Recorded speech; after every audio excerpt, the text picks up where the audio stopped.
కోవెలదీవి గ్రామంలో శారద అనే పాతకాలం అత్తగారు ఉండేది. గ్యాస్ పొయ్యి మీద కాకుండా కట్టెల పొయ్యే వాడుతుంది. గిన్నెల్లో వంటలు చేయదు. అన్నం, కూర, చారు, పచ్చడి ఏం చేసినా అన్నింటినీ మట్టి పాత్రల్లోనే చేస్తుంది. ప్రతిరోజు కోడి కూతతో లేచి పేడతో వాకిలి మొత్తం కళ్ళాపి జల్లుతుంది. రాయి ముగ్గుతోనే ముగ్గులేస్తుంది. తలస్నానం చేసి ఇంట్లోని దేవుడి గదిలో ఇంటి ముందున్న తులసికోట దగ్గర దీపం పెడుతుంది. ఒకరోజున భర్త ప్రసాద్ తాజా బీరకాయలు తెచ్చి ఇచ్చాడు. ఎక్కడేయండి? మన పొలం దగ్గరున్న బీరకాయ పాదికి ఇవి కాసినీ శారదా. ఏంటి, ఆ బీరకాయ పాదు అప్పుడే ఎంత చక్కని తాజా కాయలు కాసిందా? నేనింక నమ్మలేకపోతున్నానే. నువ్వు ఈ మధ్య పొలం దగ్గరికి రావటం లేదుగా. సరేలే, వెళ్ళి బీరకాయ పప్పు చెయ్యి, చాలా బాగుండిద్ది. అట్టాగా చేస్తాను గాని పట్నంలో ఉంటున్నా మన సుపుత్రులు మళ్ళీ ఏమైనా ఫోన్ చేశారా? నాకేమీ చేయలేదు శారదా. హోలీ పండక్కి అల్లరి కోడలతో కలిసి వస్తామని చెప్పారు గండి. మరి హోలీ పండక్కి 2 రోజులే ఉందిగా, ఇంకా రాలేదు. చూడు శారదా, వస్తామని చెప్పినంత తేలిక కాదుగా రావటం అనేది. అక్కడ వాళ్ళకి ఎట్టాంటి పనులున్నాయో ఏమో, అవన్నీ చూసుకొని రావాలిగా. మీరు చెప్పేది కూడా నిజమేలేండి. సర్లే గాని నువ్వెళ్ళి ముందు బీరకాయ పప్పు చెయ్యి, బాగా ఆకలిగా ఉంది. ఇప్పుడే మొదలెట్టేస్తాను అని శారద వంటింట్లోకి వెళ్ళిపోయింది. ఓ 10 నిమిషాల తర్వాత రండి, మీ బీరకాయ పప్పు తయారయింది అని చెప్పింది. ప్రసాద్ కింద కూర్చొని శారద చేసిన బీరకాయ పప్పు వేడివేడిగా ఘుమఘుమలాడుతుంటే ప్రసాద్ ఎంతో ఇష్టంగా తింటున్నాడు. అది చూసి శారద మురిసిపోయింది. నెమ్మదిగా తినండి, మీ బీరకాయ పప్పు ఎక్కడికి పారిపోదు. ఎవరొచ్చి అడిగినా నేనేసివ్వను. నిజం చెప్పనా శారదా, నువ్వు బీరకాయ పప్పు ఎప్పుడు చేసినా సరికొత్త రుచి వచ్చింది, చాలా బాగుంటుంది. చాలండి సంబరం, తినండి అని చెబుతూ ఉండగా కారు వచ్చి ఇంటి ముందు ఆగింది. ఆ సౌండ్ విని ఎవరో వచ్చినట్టున్నారు శారదా. ఎవరో కాదండి, మా నల్లరి తోడుకోడలు వచ్చుంటారు. మీరు తింటా ఉండండి, నేను వెళ్ళి చూసొస్తాను అని చెప్పి గుమ్మం దగ్గరికి వచ్చింది.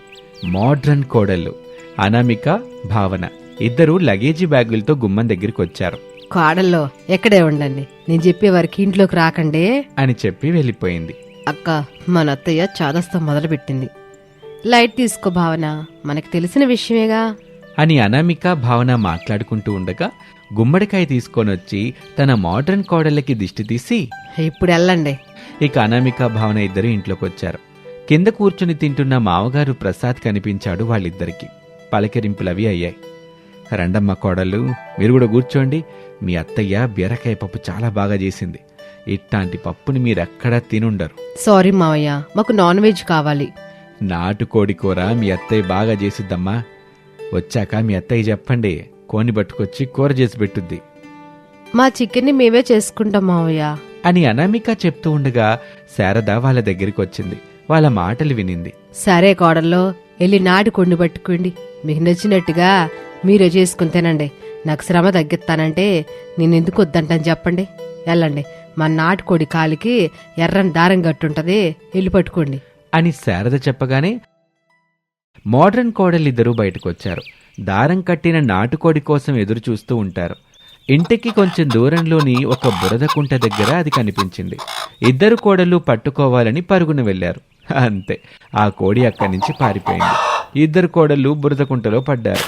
ఇంటి బయట నిలబడ్డ శారద నవ్వుకుంటూ, అప్పుడే మా ఇంటి అల్లరి తోడుకోడలదే హోలీ పండగ అల్లరి మొదలైపోయింది అని అనుకుంటూ ఉండగా ఒంటి నిండా బురద, పేడ, మట్టితో అనామిక, భావన నాటుకొని పట్టుకొని వచ్చారు.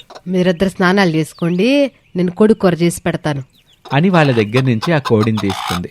అనామిక, భావన వెళ్లారు. శారద మట్టిపోయి దగ్గర కూర్చొని కోడికూర చేస్తూ ఉంటుంది. అలా ఆ రోజైతే గడిచింది.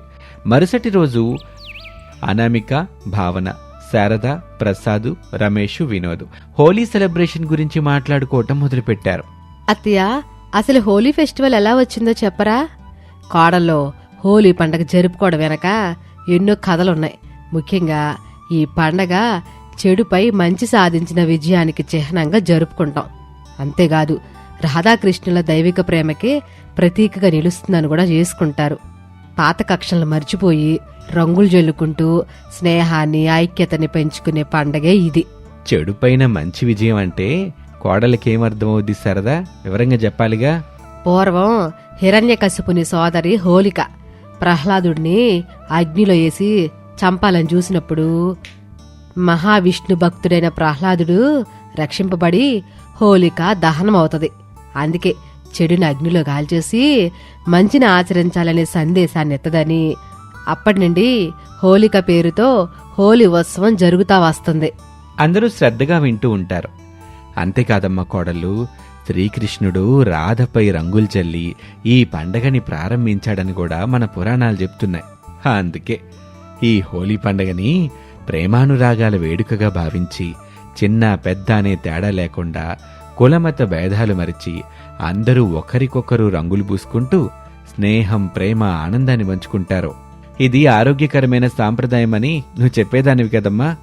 అవును బాబు, చలికాలం నుండి యాసవకి మారేటప్పుడు వచ్చే వాతావరణ మార్పులకు అనుగుణంగా సహజ సిద్ధమైన రంగులు వాడకం చర్మ ఆరోగ్యానికి మంచిది. ఈ పండగ ముందు రోజు రాత్రి హోలిక దహనం జరిపి మరుసటి రోజునేమో దూలేటి అంటే రంగులాట ఆడుకుంటారు. వామ్మో అత్తయ్య, హోలీ పండగ గురించి బాగా చెప్పారు మీరు. ఈ విషయాలు మాకు తెలియదు అసలు. మీరు చెప్పినాకే తెలుసుకున్నాం కాబట్టి మా పిల్లలకు కూడా చెప్తాం. కోడల్లో ఈసారి హోలీని పాత పద్ధతిలోనే మనం జరుపుకోవాలి. పసుపు, కుంకుమ ఇంట్లో చేసిన రంగులతో చేసుకోవాలి అని శారద చెప్తూ ఉంటే అనామిక కల్పించుకొని, అత్తయ్య ఈ నేచురల్ కలర్స్ అన్ని బాగానే ఉంటాయి, కానీ మేము DJ Holi rain dance plan ని చేసుకున్నాం అని చెప్పగానే శారదా ప్రసాద్ ఇద్దరు ఒక్కరి ముఖం ఒకరు చూసుకున్నారు. అవునత్తయ్య, మా ఫ్రెండ్స్ ని ఇక్కడికే రమ్మని చెప్పాను. అందరు వస్తారు. కలర్ స్మోక్ బాంబ్స్ కూడా తెప్పిస్తున్నాం. ఫుల్ ఎంజాయ్ చేయాలని మేము అనుకుంటున్నాం అని చెప్పింది భావన. అది విని శారద ముఖం మాడిపోయింది. హోలీ అంటే దేవుడికి పూజ చేసుకొని ప్రకృతి ఇచ్చిన మోదుగు పువ్వుని తీసుకొచ్చి బాగా ఉడకబెట్టి ఆ నెలతో హోలీ ఆడుకోవాలి. అంతేగాని దిక్కుమల్ల డీజే ఏంటి, డాన్స్లేంటి, అది కదతయ్య అని అనామిక ఏదో చెప్పాలనే ప్రయత్నం చేస్తూ ఉండగా శారద బాధగా వెళ్ళిపోయింది. మామగారు ప్రసాద్ కూడా ఏమీ మాట్లాడకుండా వెళ్ళిపోయాడు. మన అత్తయ్యకి మన స్టైలు అర్థమైనట్లేదు చెల్లి. అవునక్క, కానీ అత్తయ్య మనసు నొచ్చుకుందేమో అనిపిస్తోంది. మీరు మీ స్టైల్లో జరుపుకోండి, కానీ అమ్మా నాన్నల్ని కూడా హ్యాపీగా ఉండేలా ఏదైనా ప్లాన్ చేయండి. అవును భావన, మనం ఇక్కడికి వచ్చింది అమ్మ వాళ్ళతో సంతోషంగా హోలీ పండుగని సెలబ్రేట్ చేసుకోవటానికి. అలాంటప్పుడు వాళ్ళు ఆనందంగా లేకపోతే ఎలా చెప్పండి? మాకు మాత్రం అత్త మామలు కాదని హోలీ జరుపుకోవడం ఇష్టమా చెప్పండి. అందరం కలిసి ఆనందంగా జరుపుకుందాం. అందుకు తగిన ప్లాన్ ఏంటా అన్నది ఆలోచిస్తున్నాను. అక్క, ఇందులో అంతగా ఆలోచించడానికి ఏమీ లేదు. ముందు మనం అత్తయ్య దారిలోకి వెళ్దాం. ఆ తర్వాత అత్తయ్య వాళ్ళని మన దారిలోకి తెచ్చుకోవాలి. అప్పుడు హోలీ సెలబ్రేషన్స్ మనం అనుకున్న దానికంటే డబుల్ అవుతాయి అని భావన చెప్పిన ఐడియా నచ్చింది. మరుసటి రోజు హోలీ పండుగ. అత్తగారు శారద లేచి బయటకొచ్చి చూసింది. ఇంటి ముందు పెద్ద ముగ్గు రంగులతో చాలా అందంగా ఉంది. శారద కళ్ళల్లో ఆనందం మెరిసింది. ఎవరు వేసుకుంటారు అని అనుకుంటూ ఉండగా అనామిక, భావన చీరలు కట్టుకుని శారద దగ్గరికి వచ్చారు. తన కోడలని అలా చూసి శారద మురిసిపోయింది. అత్తయ్య, ఈసారి మీ స్టైల్లో హోలీ మొదలు పెడదాం. ఆ మాట వినగానే శారదకి కన్నీళ్ళొచ్చాయి. నా కోసం మీ స్టైల్ మార్చేసుకున్నారా కోడల్లో? మీకోసం కాదత్తయ్య, మనందరి కోసం. ఇంట్లోకి పదండి అత్తయ్య, పూజ మొదలు పెట్టేసుకుందాం. అందరూ ఇంట్లో దేవుళ్ల ముందు కూర్చున్నారు. శారద పూజ చేయటం మొదలుపెట్టింది. 10 నిమిషాల్లో శారద హారతిచ్చి గంట కొట్టింది. అందరూ హారతి తీసుకున్నారు. పూజ అయిపోయాక, ఇప్పుడు మాట అన్నత్తయ్య, మీరు కూడా మా స్టైల్లోకి రావాలి. నేనా అని శారద ఎంత చెప్పినా వినకుండా శారదని లోపలికి తీసుకువెళ్లారు. ప్రసాదు, రమేషు, వినోదు తెల్లని బట్టల్లో ఉన్నారు. కాసేపటి తర్వాత శారదకి వైట్ కలర్ చీర కట్టారు. బయట డీజే సమ్ మొదలైంది. రంగుల నీళ్లు కలిపిన వాటర్ ట్యాంక్ వచ్చింది. మొదట్లో శారద మొహమాట పడింది. అమ్మా, చిన్నప్పుడే నువ్వు మాతో రంగులతో ఆడేదానివి కదా అని వినోద్ అడిగాడు.